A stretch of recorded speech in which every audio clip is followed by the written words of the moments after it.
Oh, we are live on YouTube and Facebook, and my phone is frozen. Okay, trying to go live on Instagram. Take it away, babe. What's up, guys? Welcome back to the Holistic Freedom Secrets podcast. We're on episode 96, which is quite dope. It's B-Day. If you don't know, our podcast follows our 5-prong healing system. Oh my gosh, I see. Hush. Our 5-prong healing system consisting of the concepts be, cleanse, fuel, move, and shine. Today is Monday, so it's B-Day. And B is a concept that speaks to mindset, mind mastery, and spirituality. So today's topic, in terms of unmasking triggers, is one that deals with your responses and reactions to things that you don't like in life, and the work that one usually needs to go, the work that one needs to pursue, the internal work that one needs to go on a journey and do in order to improve their automatic responses to the things that they don't like in life. And real quick, we are now live on Instagram. Good day, loves in Instagram land. I'm Coach Tensi. This is Coach Soul, and we are Ufulu Child. As was mentioned on YouTube and Facebook, we are on episode 96. Yep. Of the Holistic Freedom Secrets podcast. Yes, indeed. Zabertini. What's up, Cynthia? A really good friend just hopped on. Good day, love. Yes. What's going on? Yes, and we are talking about unmasking triggers, the journey of self-discovery and true healing. So, yeah, embracing shadow work and understanding those personal triggers, and even going beyond understanding into bringing order to those moments. Because once we have the understanding of the why we're triggered, this stemmed from this instance in my past, and that led me to feel yada yada bing bang, you know. Homie's like, yeah, girl, yeah. This all it adds up to it doesn't really add up to much unless we get into the deeper ways of putting into action what we've learned about how to resolve that pain. So if you've been rocking with us for a while, then you probably know that we have a series of stuff, and one of the things that we've offered in the past is limiting belief transformation masterclass, and in one of those, the blueprint that we did, ultimate limiting belief transformation blueprint, we had a little workbook called processing the trigger workbook. And so this is something that it helps to uncover like where the triggers came from and whatnot. But once you've uncovered them, where do you take it from there? Like, what do you do from there? What do you think? Word. And so, well, that's what this episode is about, where you take it from there. So our process, the trigger workbook, goes through several steps. I forget the doctor that inspired us to create the book, the workbook, but she's an expert in, I forget her name. I kind of can see her face, but I forget her name. Guiding somebody to figure out the origin of an automatic response that's negative or that doesn't serve them. Are you talking about Byron Katie? I don't remember. She's silver hair. Don't remember. I don't want to say the wrong person. It could be Dr. Brittany. It really doesn't even But the book, we made this book in like 2017, so that's why the memory is a little, but it's very important because it helps guide you to see where the origin of a certain response is coming from, right? And from there, the the moral obligation becomes doing the shadow work, as we call it, to change the automatic response, to improve the automatic response, which is not easily done, or at least it's not quickly done. It's kind of simple, but it's Yes. not quickly done. And it takes a level of self awareness that many people just simply don't practice having. And so, what shadow work is in general is if you're not familiar with Carl Jung, who was one of the first people to mainstream that term, the shadow. Basically, the concept of the shadow is it's not the negative aspect of yourself. It's not like this your worst choices or the worst energy that you can put out. It's not that. It's simply the part of you that is very much tied to things like dopamine hits in your mind, thrill, and conflict. A little, like a little bit of conflict to win, right? And this shadow is it's like the other pole to your normal responses to things. The unseen. Unseen. Yeah, go ahead. I kind of think of it, like when you're walking along a street and the street lights already came on, and the street light is shining on you, and you can see, everyone can see you, but then there's the shadow that's also following you around. That's more connected to, hey, hey, that's more connected to the subconscious mind. So the thoughts that you wouldn't normally say, maybe stuff that you never fully processed, whether it's traumas from your past, like that inner child, those inner woundings that weren't resolved and reharmonized back into your conscious living. Yeah, and If that makes sense. and if you're paying attention, you can see a shadow is not something that you can get away from, no matter how fast you run, right? It's with you. And so shadow work is not about getting rid of your shadow. It's not about turning on so many lights around you that now you no longer have a shadow. No matter how many lights are around you, you'll still have a shadow, even if it's really small. So uh, that's what shadow work is about. It's about self awareness. And with self awareness, you can start to make changes to automatic or automated, if you will, behaviors. And if a lot of your behaviors are instant anger, for instance, or instant sadness, for instance, or instant freeze, or instant defensiveness, instant isolation and push away, then being aware of what the origin of those responses are, like who in your family taught you to do that, uh, what in your family, like maybe abandonment or something, taught you to behave this way, and then deciding this is the way that I want to respond, and then just practicing responding that way instead of the isolation, or practicing apologizing when you start to do that old habit and doing the new habit after the apology. That is shadow work. You're not getting rid of the shadow, you're simply making new choices for your behaviors and becoming more self aware. And this is 11/11, y'all. Okay. It is November 11th, and it's a very powerful day. It is Scorpio season. It is the time for deep transformation, rebirth, those opportunities. And it's easy to get stuck in ego traps. Hey. Oh, I love bug. Okay.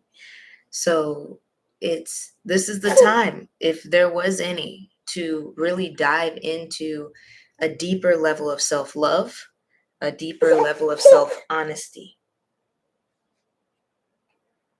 and a deeper level of self-respect. which, as we've talked earlier on the podcast, self-respect, dealing with yourself, respect, the spect part comes from spectare, and that is dealing with sight, to look, to see again, right? Looking over yourself again.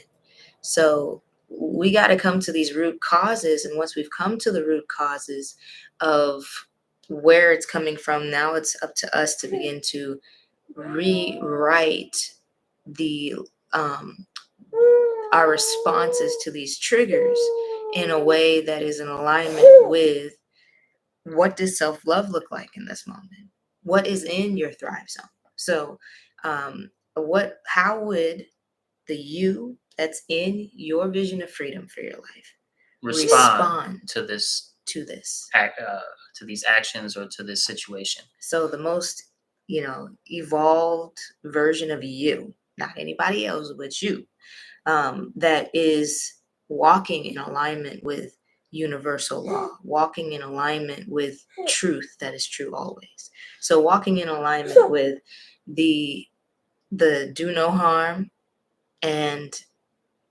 don't be victimized, and just taking ownership over their lives. How would that person that's also expressing love of self react or respond? How are they response able? And what does that look like? What does that sound like? What does that feel like? And so for me in my journey, it has been a challenge to meet up against this resistance again and again and again of the old ways that I would automatically act, and how I would automatically express anxiety or frustration, and seeing the resistance is one thing, but to reroute, it takes digging a little deeper, sometimes taking an extra breath, but really what it takes is a deep level of self-honesty, to admit when I am wrong, to admit when I'm wrong. And it takes courage to do that, because especially if it just blurted out, it just happened, then it there's a need to heal my own perception of myself and other enough to create that safety within myself, Make the bridge. to create that bridge so that I can meet that other person where they are, so that I can meet myself where I'm at, because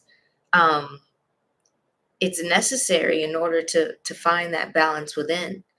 So self-love takes honesty, right? It takes radical honesty to be loving of yourself. Okay, not just to yourself as if there's two of you, but loving of yourself takes some radical honesty, especially in light of my responses to these types of situations have been imbalanced and out of whack or whatever. I've been imbalanced in my approach to responding to these things, and I've been trying to selfishly make the situation bend to my will instead of just doing the right thing, and being, let's say, cooperative with the circumstance itself for the best outcome. And like she said, that's not a very easy thing to come across for your triggers. It'll be easy for you to do that in some situations, and it won't be easy for you to do that in other situations. But the honesty part has to come, and again, it stems all the way back to that awareness of what the origin of your automatic responses are.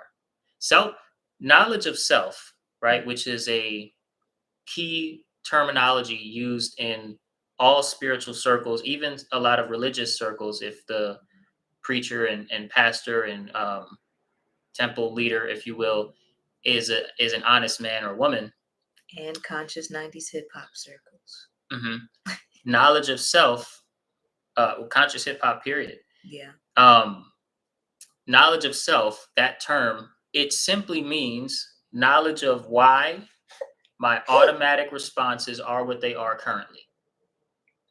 And that sounds like it's a very small thing, but if you notice throughout a day how many automatic responses come through your vessel, then you will notice it's a huge bed of knowledge that you can tap into and get deeper and deeper and deeper into for the whole rest of your life and not have all of the answers.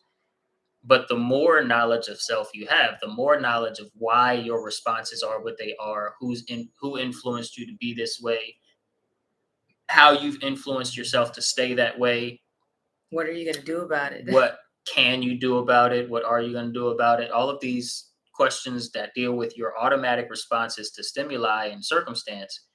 This is what knowledge of self is. It's a very simple thing, and it's a very popular phrase to use. But once you gain a high level of knowledge of self, a high level of awareness of why you are the way you are in response to what you see and you experience, then you can again make those different choices or start to be accountable and either apologize or whatever the situation calls for in light of Or you stand doing up for yourself in a way that you're maintaining your integrity. right, standing up for yourself in light of places where you haven't been doing yourself right or haven't been doing others, doing right by others.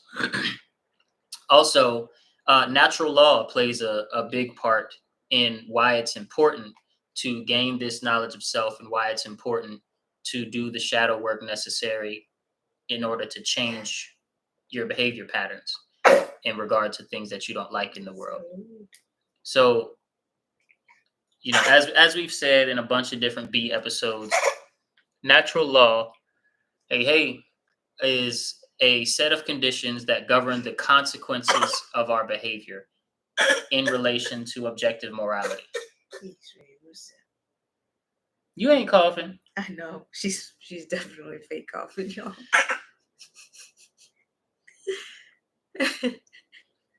This is great. Okay. We gonna stand up and bounce.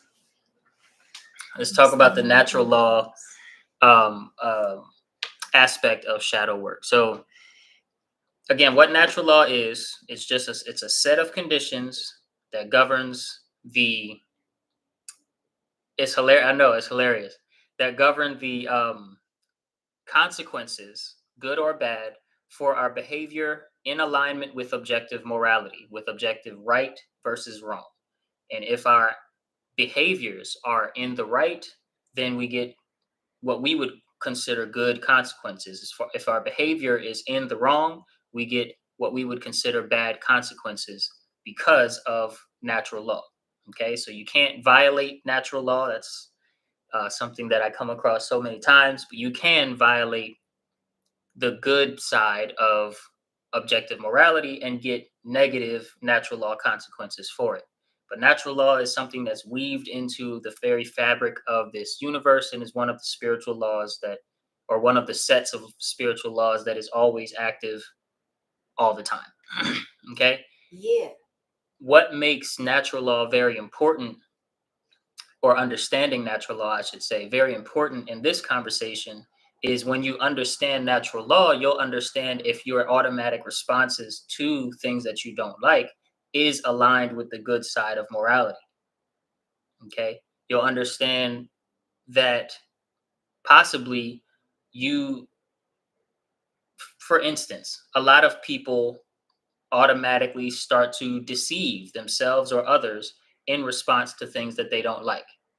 They start to be deceitful. They start to, in their defensiveness, in their anger, they start to make up stories about why the other person or the circumstance is worse than it actually is, why it's making them act this way and that way, and why they can't do anything else and they're just a victim of circumstance, which is all a lie.